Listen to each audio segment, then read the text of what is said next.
Good morning from the Pembrokeshire Coast National Park in the southwest corner of Wales.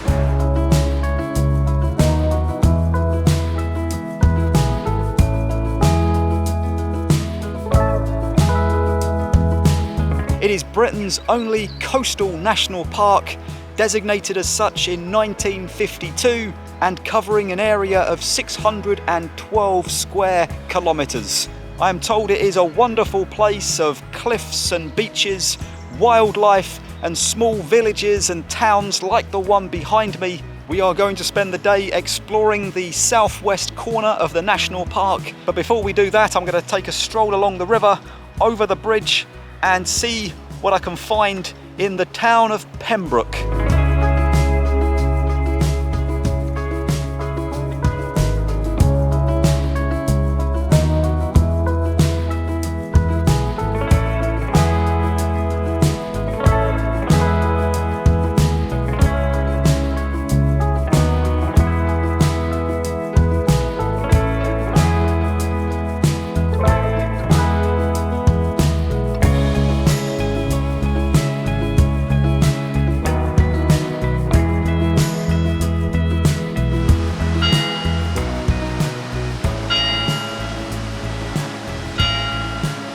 Just walking alongside the 11th century castle that was built during the Norman period here, although much of what can be seen in terms of the stonework was built about 100 years later by a guy named William Marshall. It's a lovely area down here by the river and mill pond, which is off to my right. Lots of wildlife, people out walking their dogs and enjoying the day. Looks like there is still a danger of falling rocks. You know, I noticed this in Tenby the other day, and that is that there are no national or international brands on the high street. There's no Tesco's and Sainsbury's, McDonald's or Burger King's.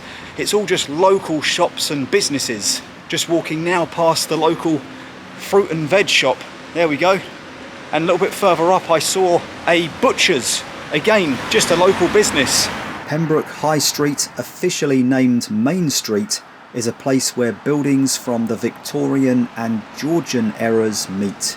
It runs parallel to the mill pond, and as I mentioned previously, it's laced with local stores, small hotels, traditional Welsh pubs and coffee shops.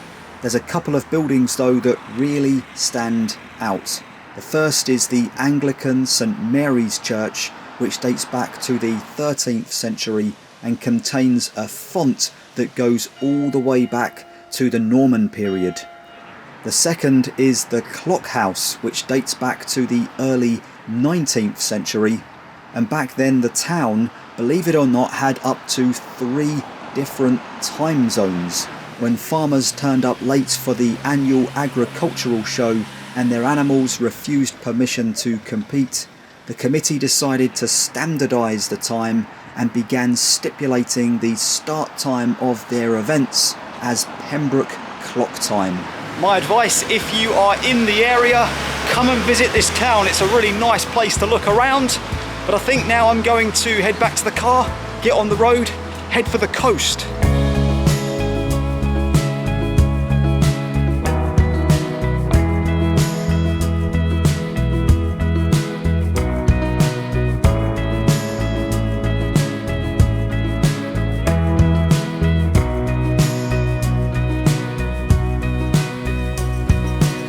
I have driven about 20 minutes immediately south of Pembroke, and I've arrived at a place called the Stackpole Estate, which these days is a National Trust property. Hasn't always been that way though.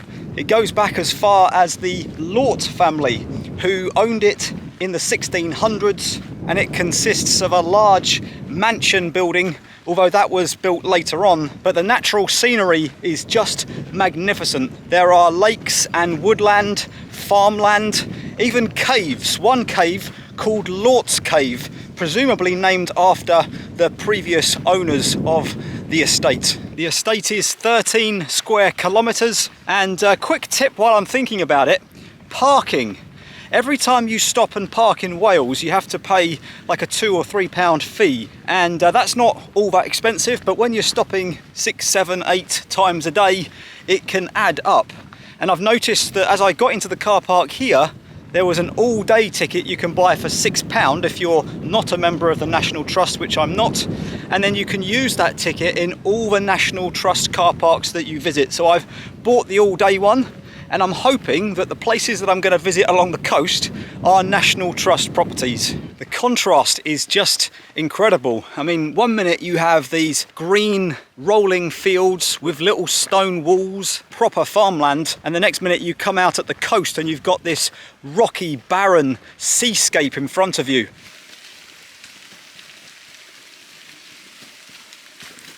I am now standing on Stackpole Harbour, that was built in the late 1700s and was used for removing limestone from a nearby quarry and shipping it out to more useful parts of the region. Because it was here, it was also used to bring in supplies including coal to Stackpole Quay. It's now one of Pembrokeshire's smallest harbours, and it is in a really fascinating area with all of these oddly shaped rocks and large boulders. I think the area these days is used more for canoeing.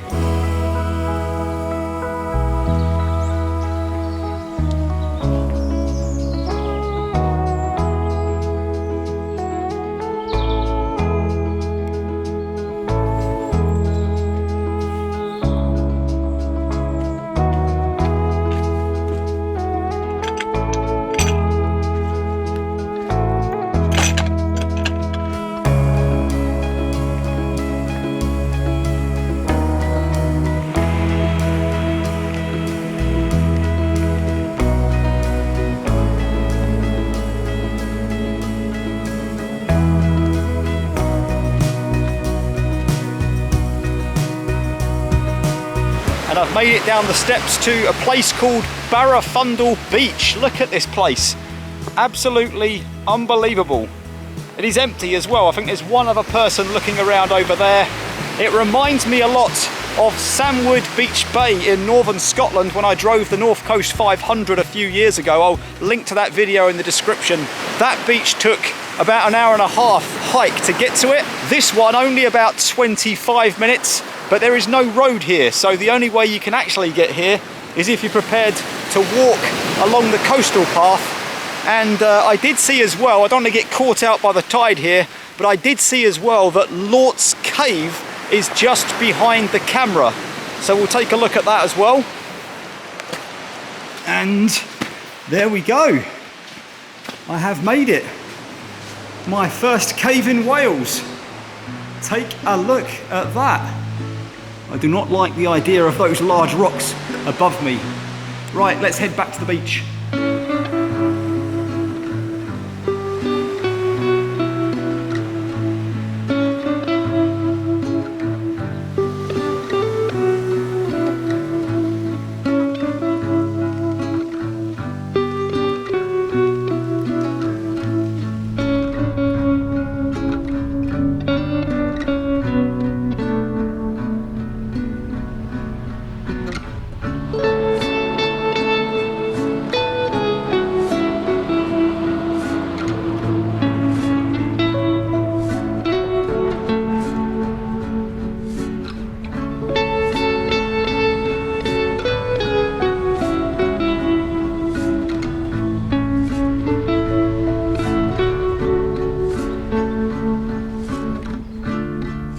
So I found a few little windy roads, about 10 minutes drive around to the other side of the estate, parked my car in the car park and saw a map that made me realise that the Stackpole Estate could quite easily be its own video. It could quite easily be one day here on the Pembrokeshire coastline, and that's because there is so much to see and do in just a small fraction of the national park. I mean, I've probably only visited way less than 1%, but it is easily a one-day experience. Anyhow, I just took a short 5-minute walk through this woodland to a place called the Walled Garden, which turned the grounds and the mansion house more from a fortified safe space to a residential house and gardens. There were just some incredible things to see in there, including this really unique brick-built water tank. It said on the sign that back in the day, the gardener's children used to swim in it. There was also Victorian greenhouses, sensory gardens, a tea room, a bat cave, although I didn't see any bats, probably too light for them, and a secret garden way over in the corner. Anyway, I'm back at the car park now, and just behind me here, look at this map. This will illustrate just how much there is to see and do on this estate. Spend the day here if you're coming.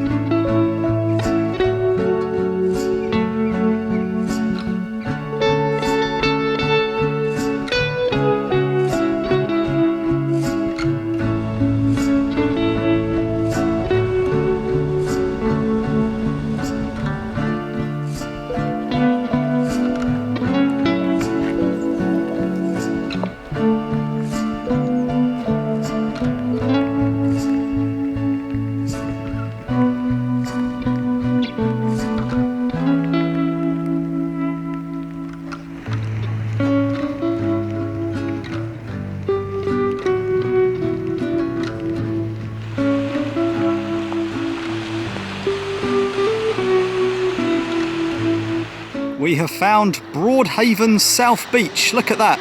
Gorgeous yellow sand, blue ocean, and interestingly enough, take a look at this large chunk of rock that's just in front of us now. Now, is it me, or does it look like that was perhaps one day attached to there, and perhaps millions of years ago it just collapsed like that into the sand, into the beach? I am no expert, but that is what it looks like to me. And then beyond it, you can see some sharp sections of rock sticking out from the sea, and that is called Church Rock.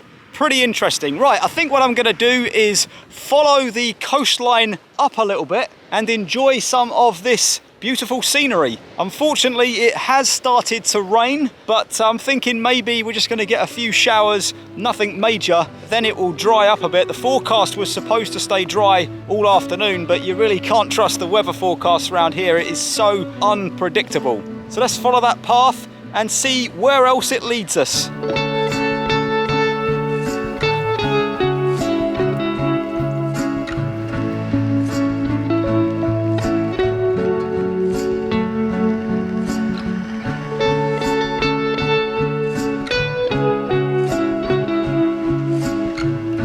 I have made it as far along now as Saint Govan's chapel, and just to my left there are some windy steps heading down to a chapel that is hidden between those rocks there. It's down beneath me at the moment. The question is though, of course, who was Saint Govan? Well, as we head down, I'll tell you about the legend. So the story goes that Saint Govan was making his way along the coastline in his boat when suddenly pirates began chasing him. And at that point he looked up and the rocks in front of him opened up and created this cleft, this gap. So he hid inside of it, and it worked because the pirates couldn't see him. They went away, left him alone, and because of that miracle he decided to stay here in this spot worshipping and teaching until his death in 586. That is where I have come from, all the way up there, and as I turn the camera around, this looks a bit spooky, a bit ghostly. You can see that the chapel is open. It's very dark in here. Let's go inside and see what's going on. There we have it. Let me take you over to the window so we can get some light. Even though it is getting fairly dark out there, it's a lot lighter out there than it is in here. So this chapel is thought to date back to at least the 13th century. Perhaps it dates back as far as the 6th century and was built by Saint Govan's followers, incredibly enough. I can see ahead of me some incredible rock landscapes, a sea stack, a window. I'll show you those in a second.